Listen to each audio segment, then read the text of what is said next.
Everything is a communication activity. Everything we say and do communicates something to somebody somewhere. So leaders may as well do it on purpose.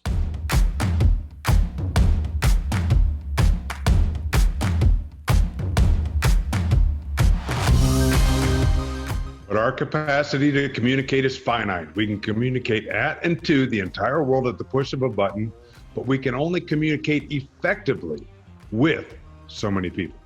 Which takes us to leadership is about relationships.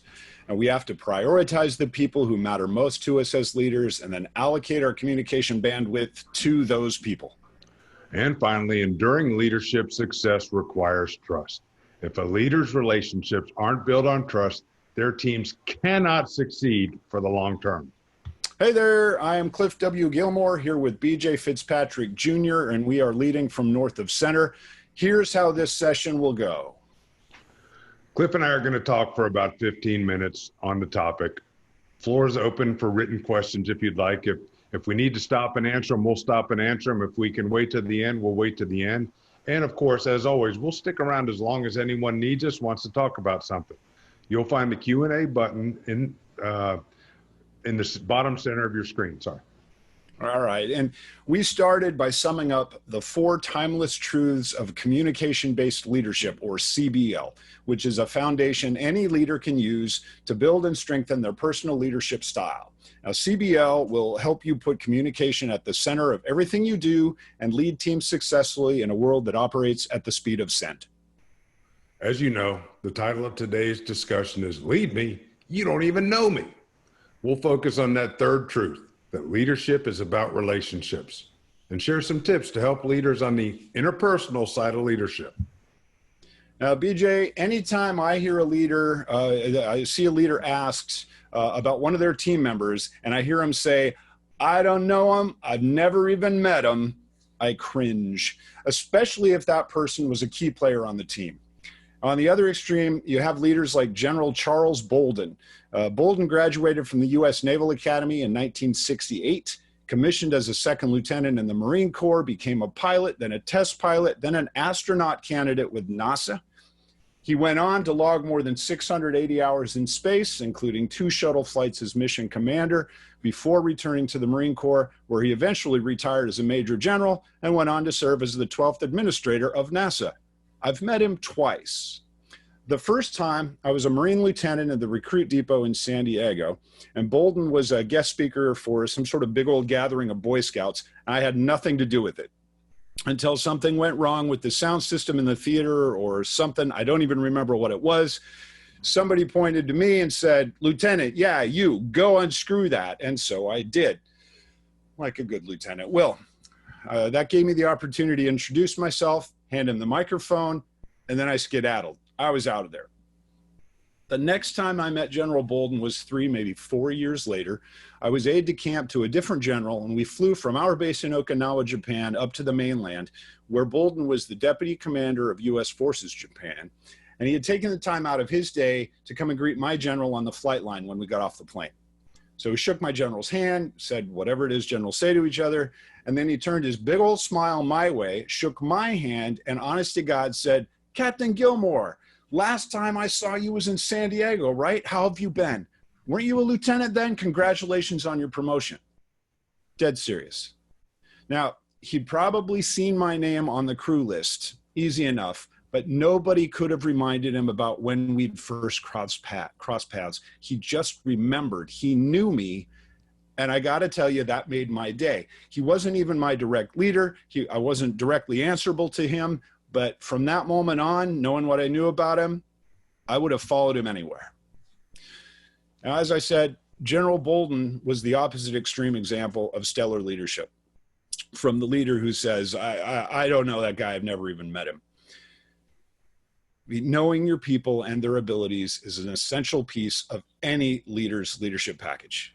Take the time to get to know your team members personally as well as professionally. BJ is going to talk to you some about that. So how are you going to do it?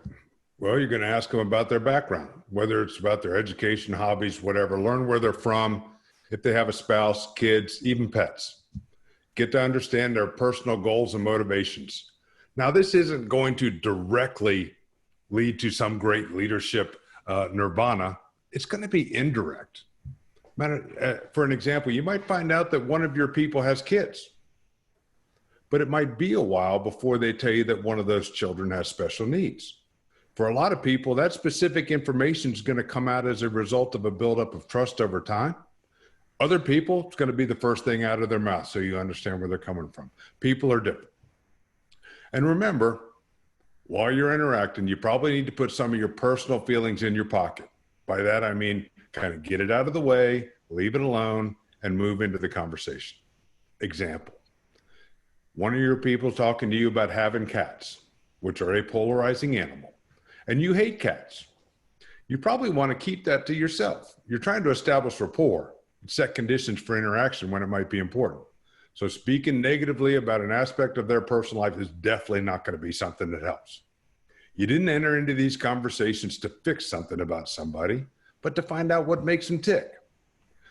And you need to respect their privacy. I'm sure everyone's very familiar.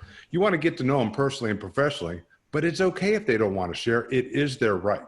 And respecting their privacy is something that will actually build trust in the long term. And let's not forget, in the communication-based leadership framework, privacy is one of our principles. And while I'm here, another one of our principles is interaction. We talked a couple of weeks ago about leadership by walking around being a good thing. And it's just part of getting to know your people. Right now, you can't physically do that, but you can do it remote. You're texting them, you're emailing, you're talking on the phone, you're using video. Use those opportunities to see what your people are doing, see what kind of messages they're sending to you, what's behind the scenes of the words they're using. If you're on text, ramp it up to email. If the work product is coming in, it's not quite meeting the normal standard and you're wondering what's going on, go over to video, see what's going on, listen for tone, look for those same things you'd be looking for if you were in person, and see if you can figure out what's going on and demonstrate that you are trustworthy to try to help them maybe with their problem. A huge part of leadership and building those relationships is building that rapport, building that trust. And to do that, you have to get to know your people as individuals and as human beings, not just as colleagues and coworkers. Now, that said, there's a fine line between friendly and friends. Okay? If you're in a position of authority, if you're responsible for providing performance reviews, recommending for promotions or bonuses or something like that, you do have to keep in mind that friendly doesn't mean friends. This can be especially challenging if you're promoted into a leadership position from among your peers. So when it comes to that situation, I encourage aspiring leaders to start thinking right now, not about putting everybody at a distance, but start thinking right now about your leadership principles and your leadership values. Start living them right now. Because if you get elevated up, if you succeed in being promoted into a position of leadership over your peers and colleagues, they're going to know you on a personal friends level. And now you're going to have some formal power and authority over those folks. And if you have been being one way, and then you get promoted into a leadership position and suddenly you start being another way, they're going to know it. And that right there is going to crush that relationship. So let's give an example too about just getting to know the folks who work within your team. I had one client who had a team member who was building his own house, and he had a baby on the way. How this came to me in our coaching relationship was that my client was just really getting frustrated with this employee, with this member of his team. Their work quality was slowing down a little bit. Response time, timeliness for showing up for work, going home early, and that kind of thing was all happening. And client came to me with those frustrations. So what do I do with this? How do I approach this? And I started by saying, well, we asked him any questions. What do you know about him? What's going on? We talked that through, and it turned out that that my client knew a little bit about the house, knew a little bit about the baby. I sent him off to find out more. And what he found was that he was able to build sort of a sense, just through conversation with that team member, a sense of what the timelines and pressures were on that guy's house. Now, it turned out he was trying to get his own house built before his baby was born. and the weather was getting ready to change on the season, and he was super concerned about getting the roof on that house in time to beat the weather. And then he was looking down the road at getting that house done and having to move his family in hopefully before his wife had had the baby. All of that was stuff that was going on in this guy's life that my client hadn't been aware of until he went out and he bothered to ask, and he bothered to just sit down and say, hey, what's going on here? And by doing that, he was able to tap into his knowledge of that person on a human level and come up with a plan that allowed them to be a bit more integrated in the team. He helped his own team member come to grips with work-life integration. And then as a leader, he was able to start looking at things and say, okay, hey, if you're going to be a little late on a certain day, or you're going to need to leave early during a certain week, the key is just let me know. You know, if you let me know first, we can plan around it. And that helped get rid of so much of that frustration. And it really, I think, prevented a situation where a leader had a good team member and that team member started to falter. And so the leader went after him and said, hey, what's wrong? You've got to fix it. And instead he said, what's going on? How can I help you? It was a powerful thing. It was a tremendous thing. And it comes back to the communication-based leadership truth that leadership is about relationships. And it came down to that CBL principle of interaction, taking that communication activity personal and being interactive, not just monologue or directive. So ultimately, as a leader, you know, you're responsible for everything your team members do or fail to do. You know, you should ideally share the credit, but take the caning. But that means you're also responsible for getting the most out of your folks, not just performance, not just the best quality on deadline, but you're also responsible for lifting those people up and creating a team of folks who are all striving to be the best people they can be, not just the best employees and team members they can be. So with that note, I'm going to take a look there. And I see that we have several attendees in the office, in the classroom, in the, what is this? I don't know. My e-world is colliding with the IRL. But I do see a couple of folks we have out there, and we've given you our tips and pointers here so far that basically summed up as, you know, keep those CBL truths in mind, and that focus on building and strengthening the relationships, use your communication capacity to strengthen those relationships where they matter most. And then we also closed out a bit with being friends isn't the same as being friendly, and vice versa. With that in mind, we'll play a little Jeopardy music here. Metaphorically, we're going to load that in afterwards in production. But now we would open the floor to questions. As BJ said, you have a Q&A button at the bottom center of your screen. If you pop that open, you're welcome to type whatever question you want, and we will see it. Not everybody else will. So we'll give it a couple of seconds, and we'll just embrace the silence and, I don't know, take a couple of deep breaths, see what anybody might Cliff, ask. while we're waiting, and we got a couple more minutes, I think as you and I discussed this topic back and forth, we didn't talk about the negative side, but as you were talking and coming up with that great story about the baby and the house and everything else, you will give away yourself. And you will open yourself up, and you will try to get to know your people. Someone's going to take advantage of that at some point. It's just going to happen. And, you know, you just kind of got to deal with it. Try to lead those people. You're going to have to find a different way to lead them, because extending your trust and trusting them is already something that's going to be failing. And you're going to want to be upfront, forthright with them, tell them what your expectations are, and continue to do what you can to bring them along. But that is a very natural, it doesn't happen at a lot of percentages, but when it happens, it takes up a lot of the percentage of your time. And so, you know, we used to always have that saying, you know, 10% of your worst people take 90% of your time. It's true. That's what happens. Doesn't mean you don't give people, try to build that trust relationship. Doesn't mean you don't. It just, for me, means that's going to happen. That's that person, and they're going to require probably a different kind of leadership. Right on. Thanks for that, BJ. And we are now just going to set clock. And oh, hold on here. We stalled long enough. We've got that. What's that? We go stretch it out, stretch it out. We have a question here. And person who sent it in knows their name. We're reaching out there. Say, do you have any recommendations on how to overcome when your staff is still holding on to your predecessor's leadership style and not invested in making relationships with you? I'm going to fall right into the classic traps of saying that is an excellent question. And I tend to avoid that response, but it is. And it's also a common situation. I'm going to take a breath and mull on that one and see if BJ maybe took a look and has some thoughts and ideas. And if not, he can wave me off. So I can tell you what I would do because it's what I did do.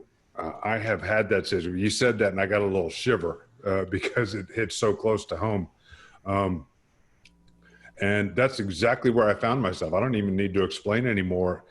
For me, I got the job for a reason. I felt like I knew what the job was about. I felt like I knew what had to be done. I had plenty of learning to do, and I was working on that. But I definitely had, actually over a period of uncomfortable amount of months, where that was actually the thing that was going on. I could feel the old guard just holding back and keeping it from happening. I opened myself up. I did that. I got to know people and did all those things. And yet it was still there. And sometimes it became painfully obvious what was going on. And my only option was to keep pushing through and doing what I knew was the right thing. Some teammates kind of started to come along. I had that opportunity that I talked about 2 weeks ago where I was going to make some changes in the office.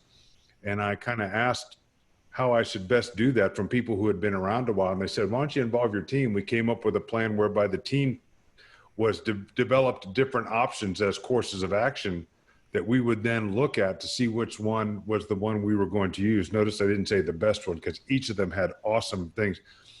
That's really where I think it went over the top, where I was able to find that thing. But it was painful months of me just kind of feeling like, I think I'm doing the right thing here and I'm going to keep going. And you keep interacting with your boss, making sure you're meeting those things that you need to meet.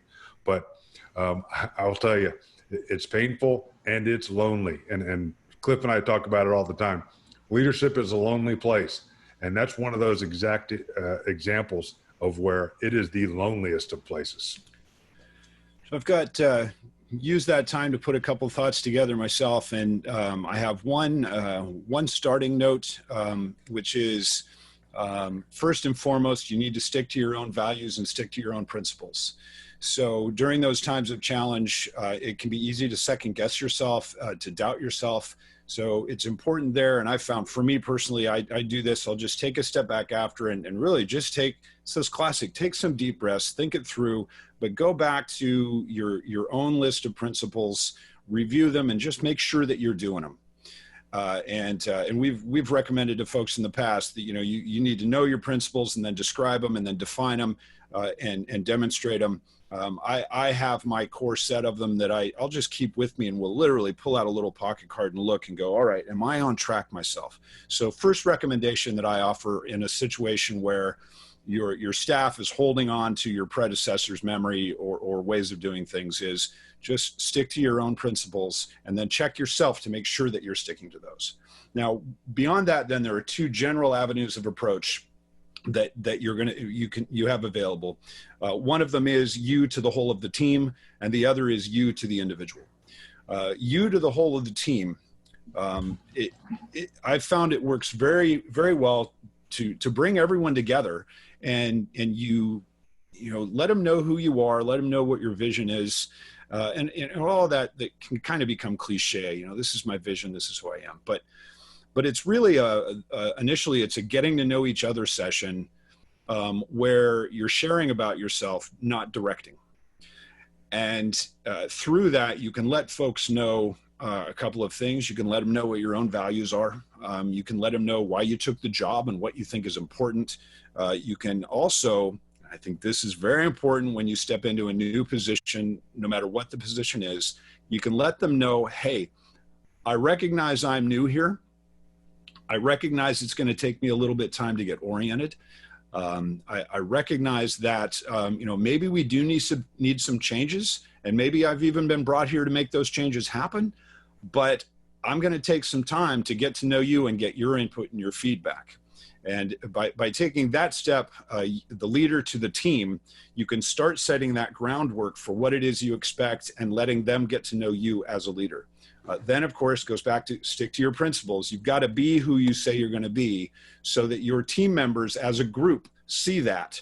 And you set the conditions where if somebody's grumbling, somebody else will be in a position to say, hey, wait a minute, that's not what I'm seeing. I'm seeing the leader match up.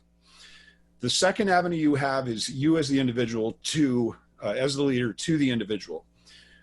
You can make some really powerful use of your one-on-one time, your one-on-one sessions. And if as a leader, you're not cycling through your people with a little bit, even if it's 15 minutes of one-on-one time on a regular basis, whether weekly, maybe every 2 weeks, that's the opportunity to get personal. And that's the opportunity to ask more questions and even just, put yourself at risk the way BJ was talking about by saying, hey, this is what I'm picking up on. What's going on? Can you tell me more? Is there something that I can do? Is there something that's bugging you? Do you have any recommendations for how I might do better? Or more broadly, I've found it's incredibly powerful. You just get one-on-one with someone and say, hey, talk to me about how I'm doing so far. Stepping in is hard. The past leader was amazing, or the past leader got relieved and fired or something. That's hard. So how am I doing? By opening that pathway up, focusing on that interaction principle, you can really help get past some of those bridges, get past some of those log jams to build bridges. I want to mix my metaphors, and begin building those relationships. To sum up, though, to close this out, it's going to be lonely, it's going to be difficult, and it's going to happen, and it's going to take time. So nothing I offered there that BJ offered is a quick fix. Cliff, I got while you were talking, I okay, cool. Super short, I promise. All right, that was good to shut me up. Two things. I had a mentor. Actually, one of the people on my interview board, we ended up being peers on the staff, and I had known him from before somewhere. It had been a while, and he had been there a while. He knew what was going on. He had experience in the system. And one day I walked in, probably 3 weeks after I'd been there, and said, you know you're my mentor, right? And he kind of laughed. I said, no, I've chosen you. You're going to help me get through this. And so I could go in there and work with him. And then I had another person, also kind of a mentor. We had what we called Fight Club. And I could go in his office and shut the door, and nothing that happened in Fight Club exited the room, so that we could, just kind of talk things out and figure out what they were, and then move on, go out and go feel a little bit better, and then and do that. So kind of almost two mentors, but finding somebody that you can talk about, and yet they're going to keep your conversations to themselves. It's a safe place where you can talk about your problems, maybe get some assistance with those. There we are. And we talked quite a bit there. And that's, we talk about interaction being one of the communication-based leadership principles. This format is brutal when it comes to trying to be interactive.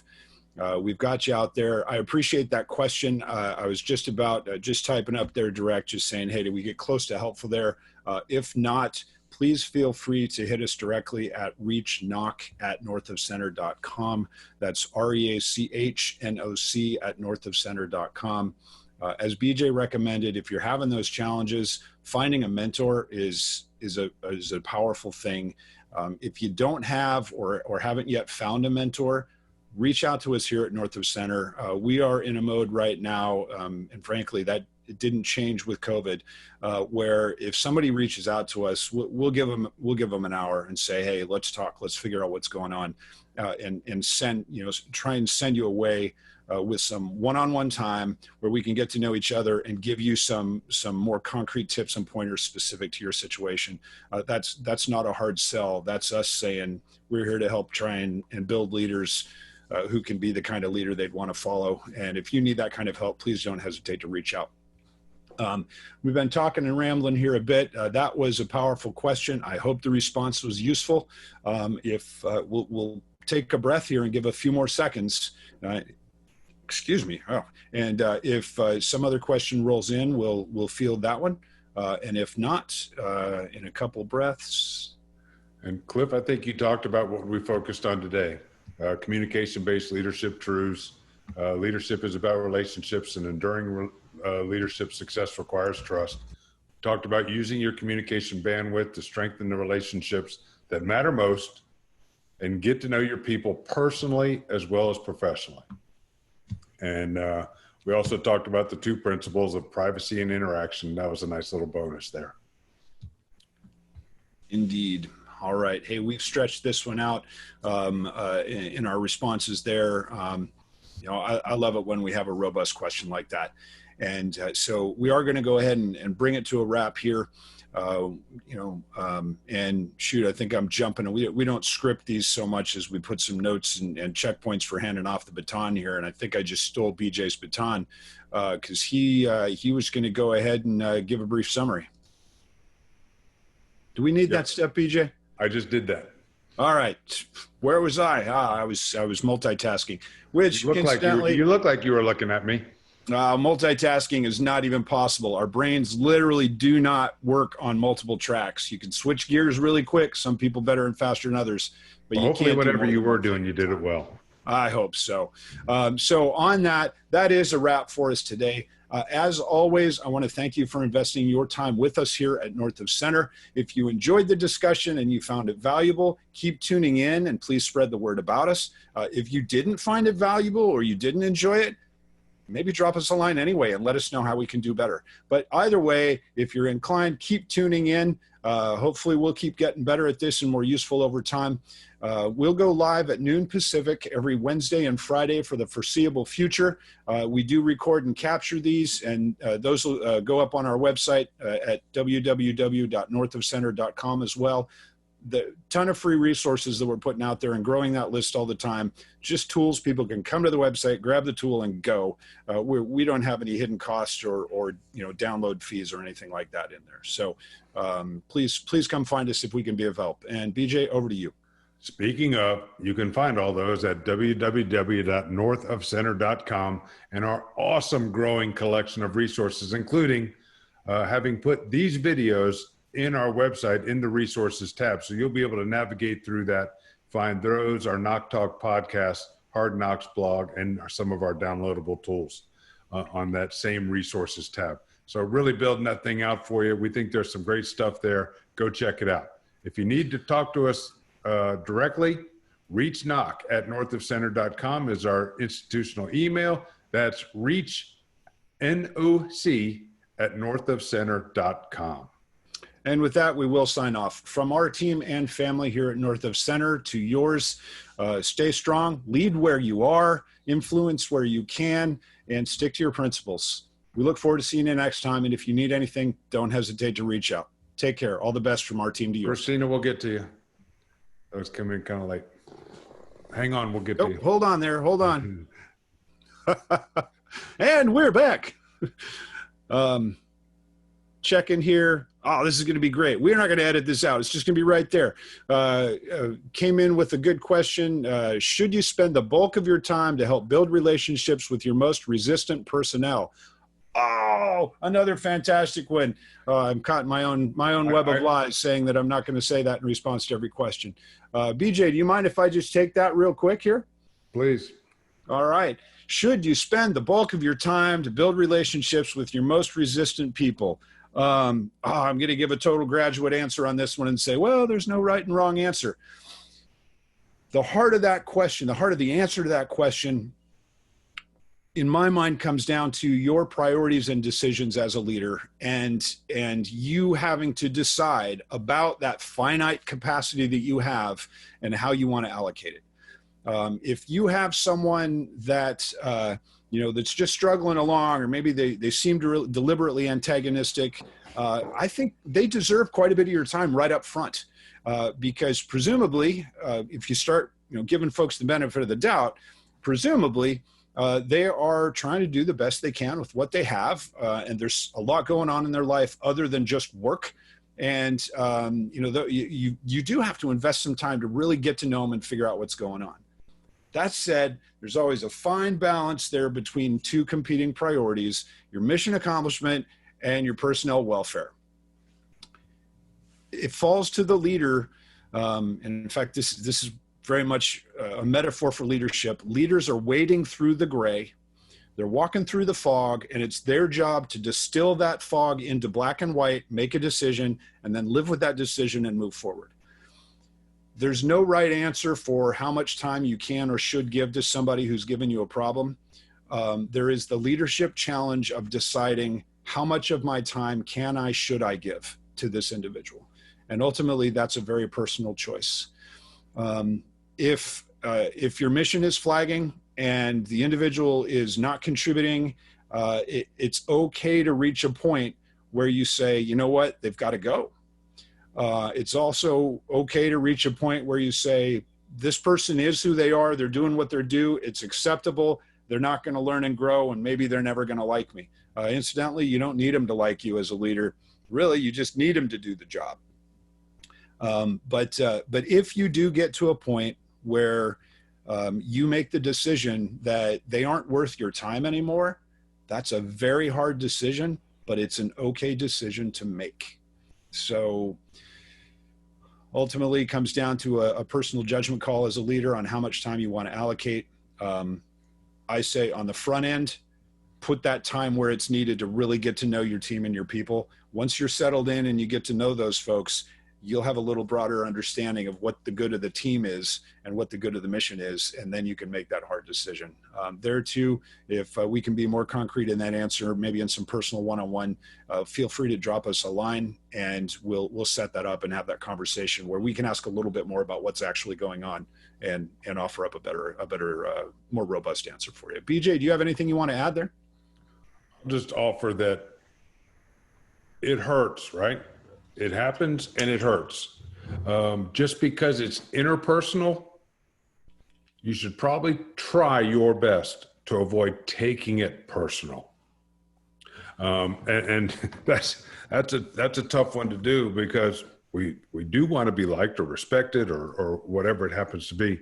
So not taking it personal will help you come up with ways to deal with it. And Cliff, we weren't going to talk about this today, but we keep getting these great questions that bring us into what we were going to. Sometimes your leadership style doesn't reach every person you have, and someone else's will. That doesn't mean maybe you're a bad leader. But until that point, you need to figure out what your relationship with that person is going to be, and if there's any opportunity for it to grow. It's a constant state of assessment of trying to figure out how can I get this done. And kind of with the mentor thing, see if you can find some help. Because you don't have all the answers. The best leader doesn't have all the answers. And it's somebody from the outside who is not tied up with your details may go, well, what about this? And you go, that is the greatest answer on earth. Why didn't I think of it? Because you're right there in the trenches. You're duking it out and you're getting the job done. You're doing all those things. And somebody comes at it and says, oh yeah, it's 6. 6? I thought it was elephant, and you're on a totally different sheet of music. Next thing you know, the problem looks better, or it just doesn't, and something has to change. Person, whatever they have. Chris, Christina, Lauren, thank you for sticking with us. I hope I hope we got to your questions in a way that was useful. A real challenge on leadership in general is that there are no right answers. Even the communication-based leadership framework we use, we don't declare that it's a solution. It's a foundation we think anybody can use to build on and strengthen their own leadership style. But the hard thing of leadership is that there are rarely right answers. So much of what we focus on through North of Center, through these sessions, through our one-on-one coaching, through our consulting with larger teams, is presenting ways and ideas to think about things, ways to frame them. So we don't have the answers or solutions. We have ways to look. And I will close here on this, unless, of course, we do see another question pop up. But when when we coach one-on-one, we're essentially filling that role of mentor.